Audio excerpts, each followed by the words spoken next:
أنا عمري ما سمعت كلمة حلوة ولا اتحضنت من أول، وكان نفسي أقابل حد يحسسني إن أنا مش قليلة. وفي مرة وأنا راجعة من بره بعيط من كلام يوسف ليا، ولقيت يوسف بيرن. ألو؟ الو. أيوة يا يوسف. بصي، انا مش عايزك تزعلي من كلامي. هو انت اجمل بنت انا شفتها، بس يعني لو تهتمي بشكلك شويه هتبقى حكايه.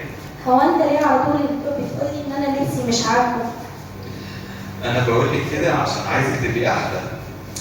انا بحاول اساعدك، يعني عيب عليا لو سكت. طيب ماشي. طيب تعالي نتخيل كده مع بعض الشكل اللي انا عايز اعمله فيكي. يعني مثلا شعرك كده، ماله شعري؟ شعرك لو قصيتيه شويه هيبقى حكايه. لا مش بقص شعري. طب بلاش عينيكي، مالها عينيا؟ يعني لو لبستي لينسز كده هتبقى ساحره. بصي، انا عايز اشوفك الصوره اللي في خيالي. الصورة اللي في خيالك مش أنا. لا لا لا لا لا. بس انا عايز اشوفك اجمل نسخه من نفسك.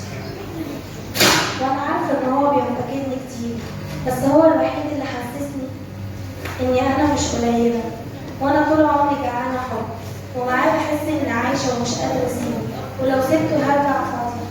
وبعد أسبوع كلمني فيديو كول. انت مش واثقه فيا خالص يا ساره؟ معقوله؟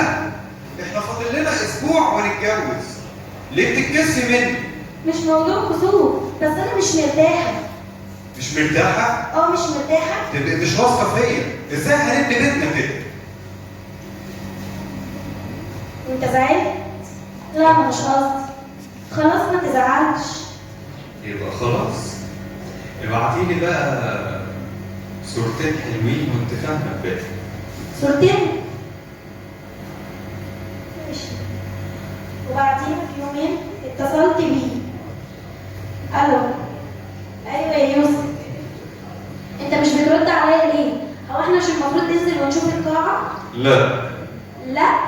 يعني ايه لا؟ يعني لا، عشان انا مش ناوي اكمل بصراحه. ليه؟ انا عملت ايه؟ عملت ايه؟ انا مش هكمل، لان انت واحده مستهتره. انت اتجننت؟ انا اتجننت؟ لا لا لا، معلش بقى، المفروض تتكلمي معايا باسلوب احسن من كده، وبالذات انت واحده اديتني كل اللي انا عايزه واخدت منك كل حاجه. طب انت اللي شربت؟ وانت اللي بعتي. ما انت وعدتني. يبقى خلاص بقى، استحملي عليا. وبالمناسبه الصورتين دول لو جبت سيرتهم مع اي حد هتبقي ترند، وهتبقي البانه في سيره كل الناس. فبلاش تجيبي موضوع الصورتين ده، والا يبقى انا قلت لك. كنت فاكرة اني اخترت حد بيحكي. انا كنت جعانة حب من سنين، وده خلاني اتنازل عن حاجات كتير، وللأسف اتنازلت.